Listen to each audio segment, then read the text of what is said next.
आणखीन एक ब्रेकिंग बातमी आलेली आहे। नवाब मलिकांवर खोटे आरोप करण्यात आलेत असा मलिकांच्या कुटुंबियांनी आरोप केलेला आहे। कारवाई विरोधात कायदेशीर लढा देणार असल्याचं मलिकांची मुलगी सना मलिक यांनी सांगितलेलं आहे। न्यायालयीन आणि राजकीय लढाई देखील लढणार असल्याचं सना मलिक यांनी सांगितले। त्यांच्याशी बातचीत केली आमचे प्रतिनिधी राहुल झोरी यांनी। आपल्यासोबत नवाब मलिक यांचे कुटुंबीय, त्यांची मुलगी आपल्यासोबत आहेत। तरी अगदी सुरुवातीपासून हा सगळा त्रास केंद्रीय यंत्रणा सुरू झाला होतं। खास करून देवेंद्र फडणवीस यांची पत्रकार परिषद पार पडल्यानंतर सुरू झालेली कारवाई काय बघताय? दिवाली के बाद हमारे करीबी लोगों को समन किया जा रहा था। हमारे बैंक स्टेटमेंट्स की कॉपीज़ मंगाई जा रही थी। हमारे साथ बिजनेस में जुड़े हुए जितने लोग हैं उनको कभी इस तरीके से या उस तरीके से कोई पुराना कनेक्शन निकाल के समन किया जा रहा था। हमारे तरफ पूरी जानकारी थी। कभी मलिक जोड़ के किसी को हमारे से जोड़ दिया, कभी ये बोल दिया कि इनकी बेटियां शादी करके, घर की बेटियां शादी करके टेररिस्ट के घर पे गई है, और आज टेररिस्ट के साथ हमको डायरेक्टली जोड़ दिया। ठीक है, पूरा पॉलिटिकली मोटिवेटेड है। हमको इंतज़ार तो था कि ये चीज़ होएगा। आपसे 2-3 बार साहब ने बोल चुके हैं कि कल सुना है मेरे घर पे मेहमान आ रहे। तो मेहमान का मतलब यही था कि ईडी की जो खोज चल रही है इधर उधर, तो हमारे घर पे मेहमान आएंगे। आज भी ये आए तो कुछ ठोस तो लेके आ नहीं पाए। पूरे रिमांड में हमारे वकील जो खड़े हुए थे उन्होंने पूरी उनकी धज्जियाँ उड़ा दी। हम इसको आगे भी चैलेंज करने की प्लानिंग करें। लीगली क्या ओपिनियन होता है वो लेंगे। दूसरा ऐसा है कि लड़ाई जो है अब तो छिड़ गई है। सर ने, मतलब मलिक सर ने, हमने जब उनसे मिले तो उनका एक ही बोलना था कि लड़ाई तो छिड़ गई है बेटा, अब लड़ना है। पहले एक जुडिशियल लड़ाई है, फिर जो पॉलिटिकली मोटिवेटेड लड़ाई। हमें तो जुडिशियल लड़ाई पूरी ताकत से लड़ना है, और पॉलिटिकली मोटिवेटेड लड़ाई जो है पार्टी ने भी स्टैंड लिया है, महाविकास आघाड़ी सरकार ने भी स्टैंड लिया है। वो जो भी स्टैंड लेते हैं उनके साथ है। वो हमारे पीछे स्ट्रॉन्ग पिलर जैसे खड़े हैं। और उसके बाद एक बार सर रिटर्न आ जाते हैं तो आगे उनकी पॉलिटिकल लड़ाई कैसे लेना है, हम उनके साथ कंधे से कंधा मिला के चलेंगे।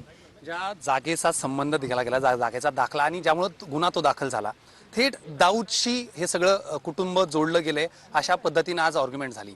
आणि यात सगळे पैसे जे आहेत किंवा त्याच्या प्रॉपर्टीज विकत घेणं, त्यामध्ये आज जी आर्ग्युमेंट झाली याला कसं बघताय? थेट संबंध दाऊदशी जोडला जात असेल तर? हमारे वकील ने तो बोला ना, बोलो बताइए पूरे प्रोसीजर का ये दाऊद का नवाब मलिक से क्या कनेक्शन है? ये रिमांड में तो आपके साबित नहीं हो रहा है। तो फिर जब आर्ग्यूमेंट अगर आपने सुना है तो आपको मालूम है कि डायरेक्ट दिख रहा है ना कि कहीं का चीज़ तुम उठा लो, कहीं का चीज़ तुम उठा लो, कहीं का चीज़ उठा लो और इधर डाल लो। और कौन है? एक कोई हसीना पारकर का ड्राइवर है जिसने किसी की पावर ऑफ अटर्नी ले लिया था, और वो मुनीना मैडम जो भी है जिनका लैंड था, जो बोल रहे हैं वो बोल रहे हैं कि मुझे तो मालूम ही नहीं कि मेरी लैंड कब सेल हुई। तो भाई ठीक है, 20 साल पहले का मामला था, वो भी हम आर्ग्यू नहीं करते।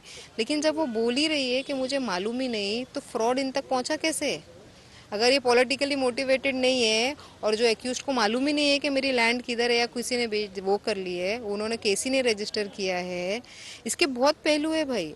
रजिस्ट्रार में हमारी कुछ केसेस चल रही थी वो लैंड के ऊपर, तो बहुत सारे केसेस है। पहलू पहलू हम लीगली उसको डालेंगे और बताएंगे, होएगा, आगे बढ़ेंगे।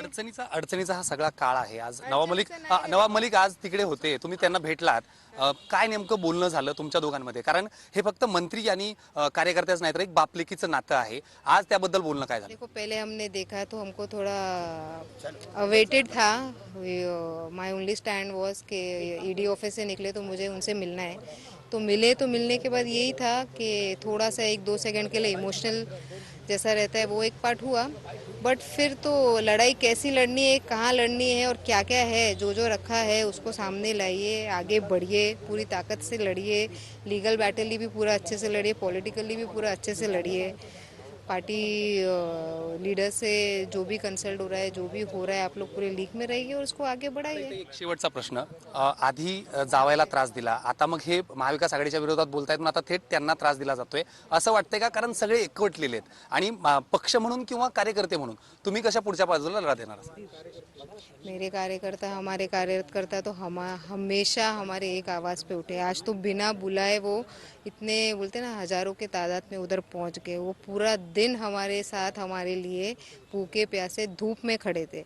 ईडी ऑफिस हो या कोर्ट के बाहर हो, उन्होंने खड़े खड़े इंतज़ार किया। और आज भी वो हमारे साथ है। आज तो बिना बुलाए वो इतने, बोलते ना, हजारों के तादाद में उधर पहुंच गए। वो पूरा दिन हमारे साथ, हमारे लिए भूखे प्यासे धूप में खड़े थे। ईडी ऑफिस हो या कोर्ट के बाहर, उन्होंने खड़े खड़े इंतज़ार किया।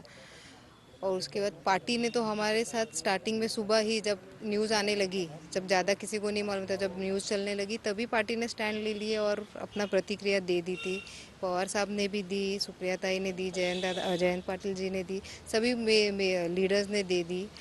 फिर कांग्रेस की तरफ से भी प्रतिक्रिया आई और सेना की तरफ से भी प्रतिक्रिया आई। तो हमको एक मैसेज आ गया था कि महाविकास आघाड़ी सरकार थोड़ी हमारे साथ खड़ी है और हमारे को इधर तक लेके जाने में, हम पूरा दिन पार्टी ऑफिस में ही बैठे थे, वहाँ पे हमारे साथ पूरा टाइम मतलब ऑन रेगुलर इंटरवल्स कॉल पे बात हो रही थी, सीनियर लीडर्स की बात हो रही थी और उन्होंने हर तरीके से सपोर्ट किया है हमको। जिधर भी अटक आ रहा था, किसी से कनेक्शन नहीं हो पा रहा था, वकील हो गए या जो हो गए, तो उन्होंने हमारे को पूरा मतलब सपोर्ट किया, डायरेक्टली बात किए और हमारे को यहाँ तक पहुँचाया। आम्ही सगळे लढ्याला आता तयार झालेलो आहोत, सगळे सोबत आहोत. हा लढा असाच सुरू राहील. जी सुरुवात झाली आहे ती कुठे थांबणार नाही, अशाच पद्धतीची प्रतिक्रिया जी आहे नवाब मलिक यांच्या मुलीने दिली आहे. त्यामुळे येत्या काळातला हा संघर्ष आता कायदेशीर मार्गाने असेल आणि तो रस्त्यावरच असेल, त्यासाठी आम्ही तयार आहोत असं देखील त्या म्हणतायत.